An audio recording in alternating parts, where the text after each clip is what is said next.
Hello, പുതിയൊരു വീഡിയോയിലേക്ക് സ്വാഗതം.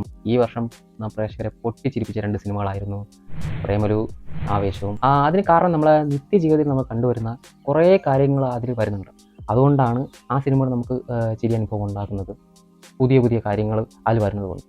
ഈ 2 സിനിമയും മാത്രമല്ല, ഈ ഇടയ്ക്ക് ഇറങ്ങിയ മിക്ക സിനിമയിലും വിജയ ഫോർമുല ഇത് തന്നെയായിരുന്നു. അതിൽ കോമഡി ഹിറ്റാകുന്നത് നമുക്ക് അതിലോട്ട് ചേർന്ന് നിൽക്കാൻ പറ്റും. ഇപ്പോഴത്തെ കാര്യങ്ങളെ കുറച്ച് ഇൻക്ലൂഡ് ചെയ്തുകൊണ്ടായിരിക്കും പുതിയ പുതിയ കോമഡികൾ കൊണ്ടുവരുന്നത്.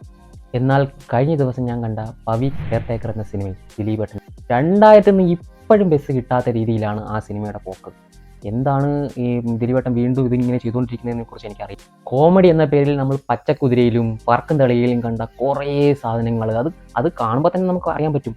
ഇന്നത് നമ്മൾ പച്ചക്കുതിരയിൽ കണ്ടില്ലേ, അല്ല ഇത് നമ്മൾ പറക്കും തളികയിലെ എലി ഓട്ടിക്കുന്ന ആ രംഗമല്ലേ. എന്തിന് സ്ത്രീകളുടെ വസ്ത്രത്തെ വെച്ച് ഓരോരോ കോമഡികൾ ചെയ്യുമ്പോൾ മലയാളത്തിൽ കോമഡിക്ക് ഇത്രയധികം ക്ഷാമമായി കിടക്കുന്ന കാലമാണോ എന്ന് ഓർത്തു പോകുന്നു.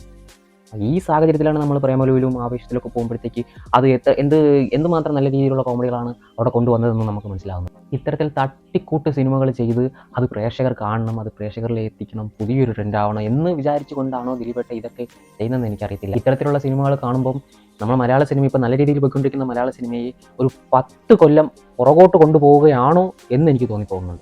ഇനിയും ഇതിലെ ദിലീപേട്ടനും ഡയറക്ടറും വിചാരിച്ചിരിക്കുന്നത് പ്രേക്ഷകരുടെ അടിസ്ഥാന ആസ്വാദനത്തെ തന്നെ ബാധിക്കുന്ന തരത്തിലുള്ള എന്തൊക്കെയോ ഇതിൽ കുത്തി നിറയ്ക്കാൻ വേണ്ടി ശ്രമിച്ചിട്ടുള്ളത് എനിക്ക് തോന്നുന്നു. ഇനിയെങ്കിലും ഇതൊക്കെ കുറച്ച് മാറ്റി പിടിക്കുന്നതായിരിക്കും ദിലീപേട്ടനും പുതിയ ഡയറക്ടേഴ്സിനും ഒക്കെ നല്ലതെന്നാണ് എനിക്ക് തോന്നുന്നത്. തീർച്ചയായും എൻ്റെ വീഡിയോ ഇനിയും കാണുക, ചാനൽ സബ്സ്ക്രൈബ് ചെയ്യുക, ലൈക്ക് ചെയ്യുക, ഷെയർ ചെയ്യുക, കമൻറ്റ് ചെയ്യുക. അടുത്തൊരു വീഡിയോ ആയിട്ട് കാണുന്നവരെ ബൈ.